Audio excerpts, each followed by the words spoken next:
Number 5. The deconstruction of class towards voluntary associations.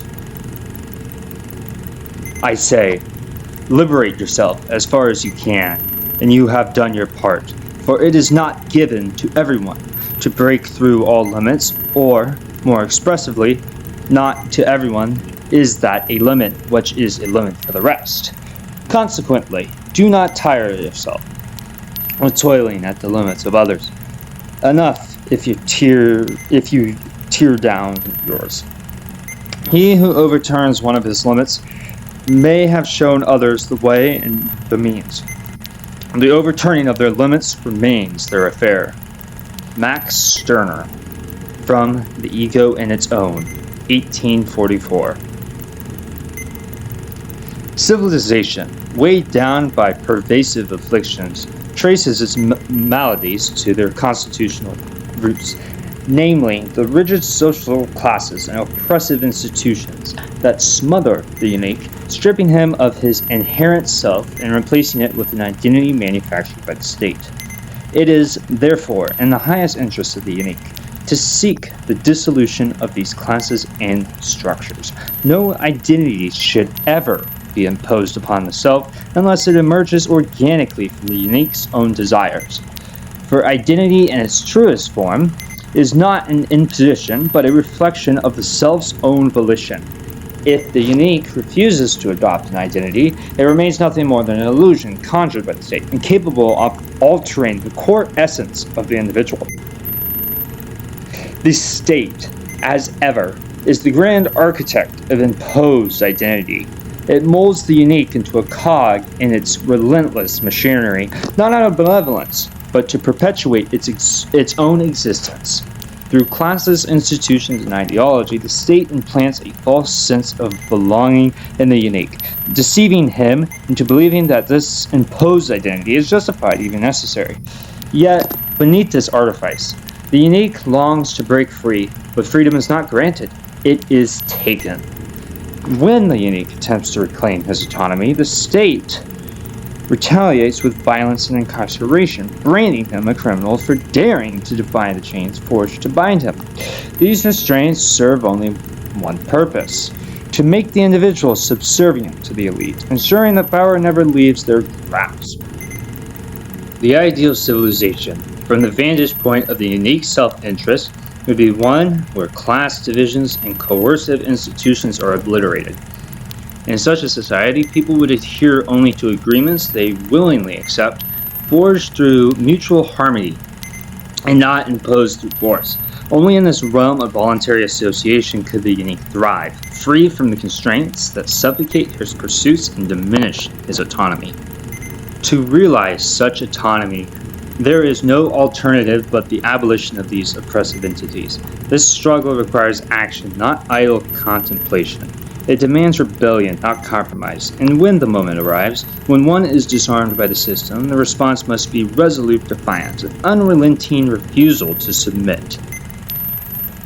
In the aftermath of this dissolution, a new horizon emerges: the formation of a quote-unquote union of egoists.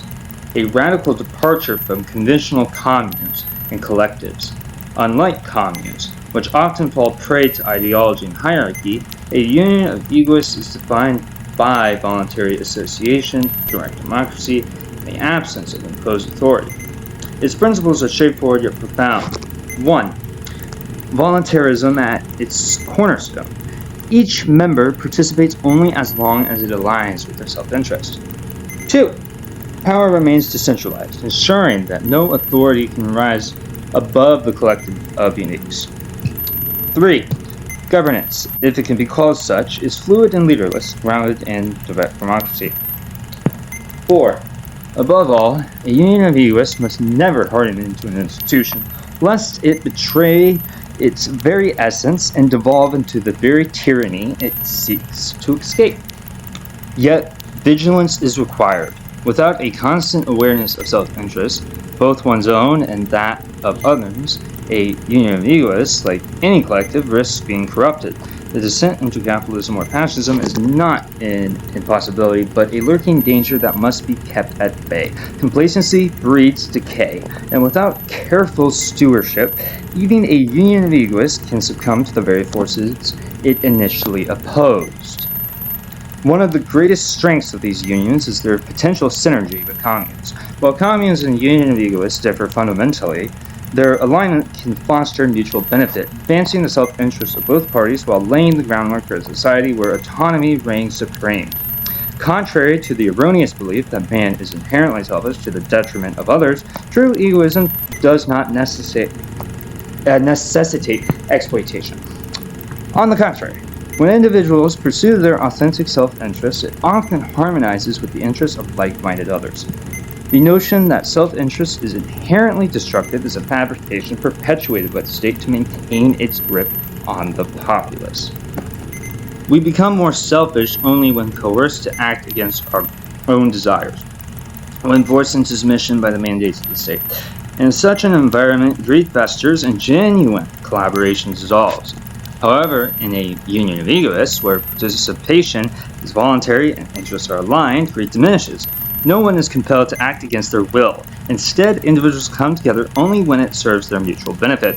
The result is not a collective of self-serving tyrants, but a union of harmonious individuals who collaborate to achieve their shared goals. For this reason, it is in the self-interest of all who seek freedom to support the alliance between communes and union of egoists. In doing so, they not only advance their own desires, but also contribute to the emergence of a world where coercion is extinguished and autonomy reigns supreme. The road is treacherous, but the rewards are immeasurable. A civilization where the unique is no longer a subject of the state, but a sovereign unto himself.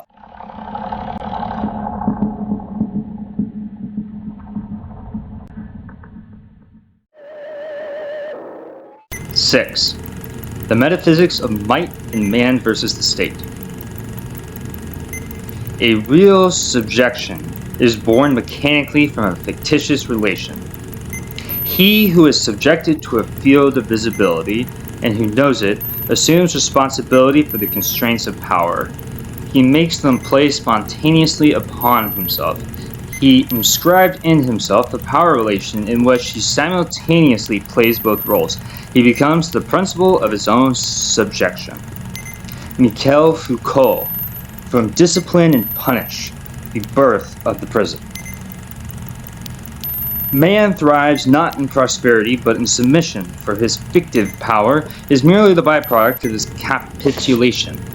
He who reduces man to a vessel of labor, stripped of autonomy, wields institutionalized might, an external force, influenced by power structure, that transforms the unique into a commodity mass-produced, consumed, and discarded. His aspirations, no matter how noble, are rendered irrelevant by a state enamored with the spoils of exploitation. When a man's material value exceeds the worth of his freedom, his autonomy is discarded without hesitation. The road to dominion for those in power is paved with the corpses of martyrs and the forgotten masses, sacrificed at the altar of institutional. Man, however, bears within himself a singular attribute that defines his subjugation, the inner might, an immutable force of his own agency. It is through inner might that he asserts his desires, carves his own path, and resists the forces that seek his diminishment. A man is not defined by external circumstances, but by the manifestation of his will, for it is the essence of his being. This force, whether dormant or awakened, resides in all men, cowardly or courageous, for all exercise it, through some unknowingly surrender it to the mechanisms that oppress them. Yet, the laws and edicts imposed by institutions, crafted not to uphold justice, but to extinguish will, do not determine what is just or criminal. The measure of justice lies solely within the mighty of the unique, for only he can define his own reality. A man who waits for another to grant him freedom has already failed. His might, his purpose, things that all men crave, are not stripped from him by force, but surrendered through his own inaction and compliance. To forfeit one's agency, a la pseudo-self, is to willingly submit to servitude, allowing those who command greater force to dictate his fate. Might, in its purest form, is the architect of a man's intent, status, and comprehension of life's marvels. It is not confined to violence or domination, but extends to the power of shaping one's own existence. Those who refuse to wield their will over those who seek to stifle it will inevitably find themselves enslaved, their purposes extinguished by the very forces they once dared to ignore. To abandon one's might is to abandon the essence of the self, allowing the world to define what should be claimed by one's own hand. Thus, to wield one's might is not merely an act of defiance, but an affirmation of existence itself. The unique thrives not by waiting for liberty, but by seizing it. His power lies not in the illusions of laws or morality, but in his unyielding assertion of self. Those who deny this truth will find their will subjugated, their existence reduced to nothing more than fuel for the ever-hungry machinery of the state. But for those who recognize the might within, no force can bind them, for their destiny is carved by their own hand, and it is theirs alone to wield. Author's note. Might, as described in this context, is not to be conflated with the perversion of might espoused in Redbeard's Might Makes Right. That notion, a thin veil for social Darwinism, eugenics, and crypto-fascist ideology, stands in direct opposition to the unique interests and the true nature of mankind. This false construct distorts Darwin's discoveries, twisting them into a justification for domination and exclusion, an ideology that seeks to impose strength and survival of the fittest, quote-unquote, as the natural order. Such ideas grounded in the fallacy of inequality are not only a betrayal of science, but also of what it means to be Homo sapiens. For man's true nature is not that of a ruthless competitive beast, driven solely by base instincts and the need to subjugate others. No, man's true nature is to love, aid, and cooperate, a la Kropotkin's mutual aid concept, to align his self-interest with the flourishing of others, not through coercion, but through voluntary, reciprocal relationships. This form of cooperation, rooted in mutual interest, is essential for the true liberation of the unique and for the realization of our shared goals. It is through this kind of solidarity, unforced, freely chosen, and universally beneficial, that we will achieve our mission. Thus, the concept of might, as we engage with it here, is twofold. It is the force that drives the authoritarian system, the kind of might that is Randian in nature, one that demands without giving, one that takes from the masses while offering nothing in return. This might is the force of control and exploitation, bent on manipulating the status quo through fear, coercion, and manipulation. On the other hand, might is also the liberating force of the egoist, the power over oneself, driven by the intent to achieve one's own self-interest while simultaneously recognizing the interconnectedness of all. It is the force that empowers the unique to shape his destiny, free from the shackles of imposed identities or artificial constraints, while remaining mindful of the well-being of others, understanding that true freedom arises only through the realization of mutual benefit. This dichotomy is the heart of our struggle. One form of might seeks to dominate, while other seeks to liberate. One seeks control, while the other seeks to emancipate. It is the second kind of might that we must champion, for it is the one that aligns with our true self-interest and that of all. It is only by embracing this genuine, liberating force that we can reject the tyranny of the state and those who enforce its will, and instead forge a new world built on mutual respect, true autonomy, and a commitment to the flourishing of every unique.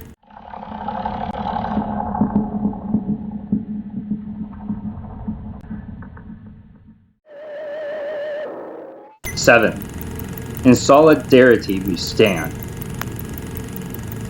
The criticisms laid bare herein echo like a clarion call for rebellion, an insurrection against the state and its suffocating apparatus of control. In this moment of urgency, we must cast aside the constraints of jurisdiction and institutional power, for they are but tools of oppression, designed to mute our message before it reaches the masses. We act not out of blind hatred, but with a deeper understanding of what is necessary to break free from the shackles that bind us. Our actions, though varied in their motivations, are united in purpose, an undeniable truth that must resonate with every reader. Whether driven by personal gain, ideological fervor, or unshakable belief in human autonomy, we are comrades in this fight, and our cause is one in the same. Yes, we will be vilified. Yes, the state will seek to silence us, to crush us under the weight of its iron hand. The risk is ever present, the loss of life, the smearing of our names, the animosity of those who cannot or will not understand our vision. But let these dangers be no deterrent, for in the face of tyranny, the price of courage is steep, yet worth every sacrifice, even in the darkest hours when our very lives are in peril. There will always be allies, comrades who stand steadfast by our side, unwavering in their loyalty and conviction. The state may take our bodies, it may rob us of our comforts, but it cannot be the essence of who we are. The power of the state is fragile, built on the pretense of control and fear, but the true power lies within us, our strength, our defiance, our refusal to bow before it. That is something the state will never possess, and in this truth, we find our might. And in closing, I implore you, dear reader, to recognize the necessity of solidarity in this struggle. The insurgency cannot survive in isolation. To act alone is to invite defeat, for we are stronger together, bound by common will to upend the status quo.